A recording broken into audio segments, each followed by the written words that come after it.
नमस्कार।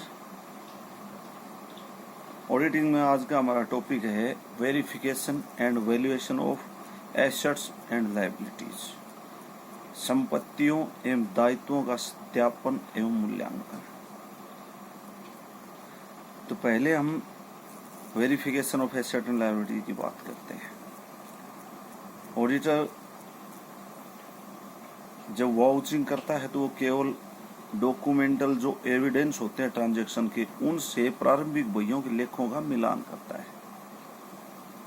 जैसे कोई एसेट खरीद करके आई है तो उस एसेट के बिलों से वह एंट्री का मिलान कर लेता है, तो ये तो वाउचिंग हो गया।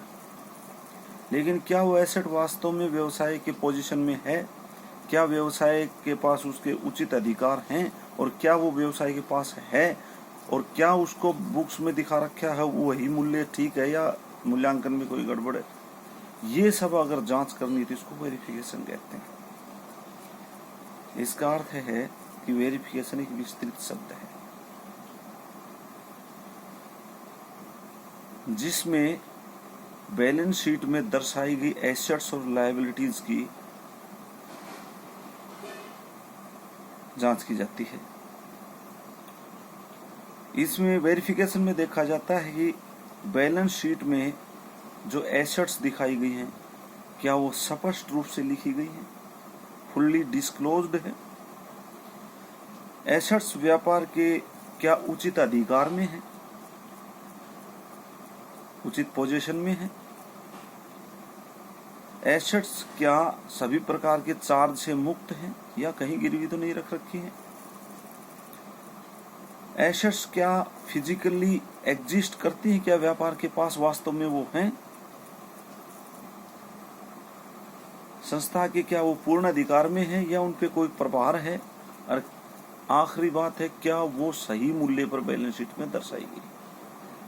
तो इसमें जो बात देखनी है, सबसे पहली बात देखते हैं एग्जिस्टेंस। बैलेंस शीट में जो लिख रखी है उनका एविडेंशियल जो डॉक्यूमेंट है उनसे मिलान कर लिए तो वाउचिंग होगा। अब देखना है एग्जिस्टेंस, क्या फिजिकली एग्जिस्ट करती है एसेट, अर्थात क्या संस्था के पास एसेट हैं, ये जांच करना।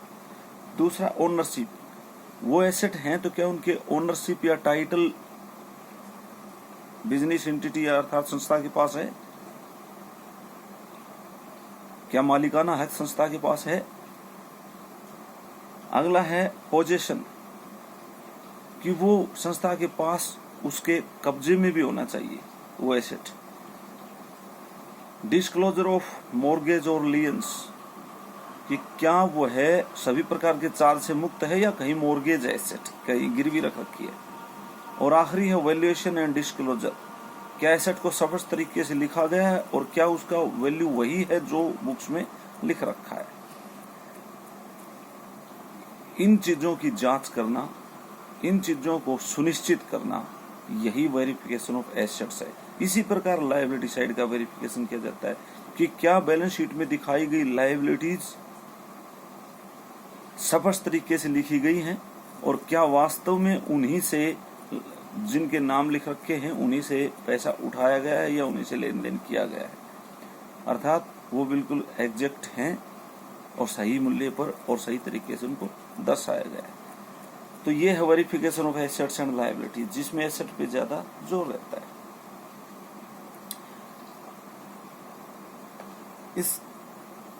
इसकी महत्व क्या है, इंपॉर्टेंस ऑफ वेरिफिकेशन? तो महत्व सीधा यही है कि उचित मूल्य का पता चल जाता है, एसेट्स फुल्ली डिस्क्लोज हैं कि नहीं इसका पता चल जाता है, एसेट्स व्यवसाय के पास विद्यमान है कि नहीं, उनका टाइटल भी व्यवसाय के पास है, मालिकाना हक भी व्यवसाय के पास है या नहीं है, ये क्लियर हो जाता है। इसके पश्चात इसमें होता क्या है कि कई बार एसेट तो खरीदी ही नहीं जाती, केवल एविडेंस लगा दिए जाते हैं, उससे वाउचिंग तो हो जाएगी, लेकिन एसेट की जांच करना महत्वपूर्ण है कि क्या व्यवसाय के पास वो एसेट है या नहीं है तो वो क्या सही मूल्य पर दर्शाई गई है।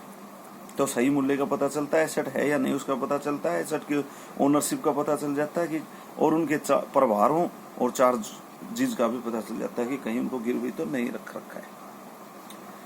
इसके बाद सेकंड टॉपिक आता है, इसी का पार्ट है, वो है वैल्यूएशन। वैल्यूएशन वेरिफिकेशन का ही एक पार्ट है। हम वेरिफिकेशन के अंत में ये कह रहे थे कि एसेट्स का, लायबिलिटीज का क्या वैल्यूएशन होना है, एसेट्स का वैल्यूएशन भी होना चाहिए। वैल्यूएशन का अर्थ है कि जो बैलेंस शीट में एसेट दिखा रखी है, क्या वो एसेट उचित मूल्य पर दर्शाएगी, क्या उनमें जो डेप्रिसिएशन घटाया गया क्या वो सही घटाया गया। यदि ज्यादा डेप्रिसिएशन घटा रखा है तो उससे क्या होता है, ज्यादा घटाने से एसेट है तो ज्यादा मूल्य की, मार्केट में यदि उसको देखा जाए तो ज्यादा की बिक रही है, लेकिन डेप्रिसिएशन से उसको राइट ऑफ कर दिया है बिल्कुल और वो कम पे दिख रही है। ऐसे में प्रॉफिट्स कम दिखेंगे, क्योंकि लायबिलिटी साइड में प्रॉफिट घट जाएगा उससे, क्योंकि डेप्रिसिएशन बढ़ा है तो प्रॉफिट घटेगा। P&L में डेप्रिसिएशन डेबिट होता है तो प्रॉफिट ही कम होता है, तो प्रॉफिट ऐसे में कम दिखेगा और शेयर होल्डर को प्रॉफिट कम मिलेगा। इनको सीक्रेट रिजर्व बनेंगे इस प्रकार से व्यवसाय के पास, और इससे मालिक को हानि होती है, व्यवसाय की साख को भी कई बार हानि हो जाती है। अगर डेप्रिसिएशन बढ़ा के दिखा दिया गया है तो वो भी घटा करके दिखाया गया तो वो खतरनाक एसेट उतने की है नहीं जितने की वो बैलेंस शीट में फिर लिख रखी है। ऐसे में बिजनेस के जो प्रॉफिट हैं वो ज्यादा दिखेंगे, और प्रॉफिट ज्यादा बटेंगे, इसका मतलब वो कैपिटल में से बट जाएंगे, क्योंकि एक्चुअल में तो उतने प्रॉफिट हुए ही नहीं बिजनेस को। तो कम या ज्यादा दोनों नहीं दिखे, इसके लिए उसका उचित मूल्यांकन करना आवश्यक है। इसमें डेप्रिसिएशन किस दर से लगाया है, क्या वो उचित है, ये ऑडिटर देखता है। और दूसरा वैल्यूएशन में ये देखता है कि क्या ये जो एसेट दिखा रखी है क्या ये उचित मूल्य पर खरीदी गई, इसका कॉस्ट प्राइस क्या सही है, मार्केट में क्या इतने की मिलती है। उदाहरण के तौर पे सरकारी खरीद में यही घपला हो जाता है कि चीज होती है 100 रुपए की, 300 रुपए में खरीद दिखा दी जाती है, बीच में खा जाते हैं। तो ऑडिटर को ये देखना होता है कि क्या ये उचित मूल्य पर जो दर्शाई गई वो मूल्य उचित है, क्या मार्केट प्राइस इसकी यही है। और यदि उसके वैल्यूएशन करते वक्त उसके स्क्रैप वैल्यू का भी ध्यान रखना पड़ता है, डेप्रिसिएशन का भी ध्यान रखना पड़ता है, मार्केट प्राइस का भी ध्यान रखना पड़ता है, उसका रिप्लेसमेंट वैल्यू देखना पड़ता है। उसके आधार पर ही एक ऑडिटर यह आकलन कर सकता है कि क्या इसका वैल्यूएशन जो दर्शा रखा है बैलेंस शीट में वो सही है या नहीं है। इसी से सही तरीके से डिविडेंड की मात्रा निर्धारित की जा सकेगी, सही एसेट और लायबिलिटी का सही मूल्यांकन हो सकेगा।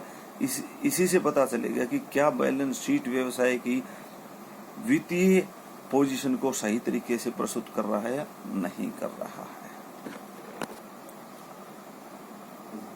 तो इस प्रकार हमने देखा कि verification of assets and liabilities ये क्या है, ये यही देखना कि बैलेंस शीट में जो एसेट्स या लायबिलिटी दिखा रखी हैं वो फुली डिस्क्लोज्ड हैं, एसेट्स पर कोई प्रभार या मॉर्गेज है या नहीं है वो स्पष्ट कर रखा है, एसेट्स क्या पोजीशन में है, एसेट्स का क्या टाइटल या ओनरशिप बिजनेस के पास है, और एसेट्स क्या फिजिकली भौतिक रूप से वास्तव में व्यवसाय के पास है या नहीं है, और आखिरी बात उसको सही मूल्य पर दर्शा रखा है या नहीं दर्शा रखा है। ये वेरिफिकेशन है, और ये मूल्यांकन जो आखिरी बात कही थी वेरिफिकेशन का एक पार्ट है। अब एसेट्स के प्रत्येक आइटम का किस प्रकार से वेरिफिकेशन किया जाए, ये बहुत छोटी छोटी बातें हैं और आपको ये बुक से पढ़ लेना है आज।